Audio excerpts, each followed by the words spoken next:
உள்ளாட்சி அரசு செய்தியால் இணைவோம். குனியமுத்தூர் பகுதியில் திமுக சார்பில் நடைபெற்ற சமத்துவ பொங்கல் விழாவில் 101 பானைகளில் பொங்கல் வைத்து கும்மியாட்டத்துடன் கொண்டாடப்பட்டது.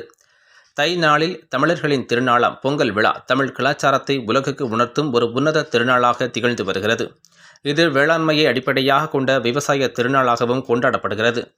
சாதி மத இன வேறுபாடு எதுவுமின்றி உழைப்பை தந்து உதவியவர்களையும் எண்ணி உழவர் பெருங்குடி மக்களுக்கு நன்றி தெரிவிக்கும் விதமாக திமுக கோவை வடக்கு மாவட்டம் குனியமுத்தூர் கழகம் பகுதி சார்பில் 101 பானைகளில் பொங்கல் வைத்து சமத்துவ பொங்கல் கொண்டாடப்பட்டது.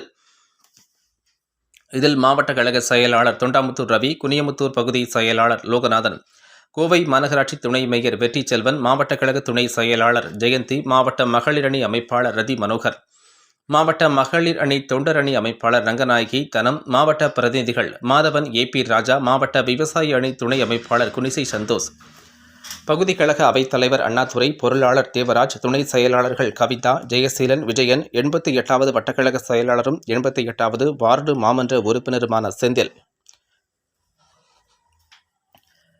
முன்னாள் மாவட்ட பொறுப்புக்குழு உறுப்பினர் சன் சுரேஷ், 87வது வார்டு மாமன்ற உறுப்பினர் உதயநிதி பாபு, 87வது வட்டக்கழக செயலாளர் யாக்கோப், 89வது வட்ட செயலாளர் சக்திவேல், 93வது வட்ட செயலாளர் பாப்பமணி, 88வது வட்ட துணை செயலாளர் கணேஷ், 88வது வட்டக்கழக முன்னாள் செயலாளர் சண்முகம், பகுதி கழக பிரதிநிதி சலீம், 88வது வட்டக்கழக நிர்வாகிகள் உதயசூரியன், பாலச்சந்திரன் மற்றும் கிருஷ்ணன் மாரி, RJ பாலு, புலியூர் மணி, சின்னமணி, செல்வி, ராதாகிருஷ்ணன், தேவராஜ், ஆறுசாமி உள்ளிட்டோர் கலந்து கொண்டனர்.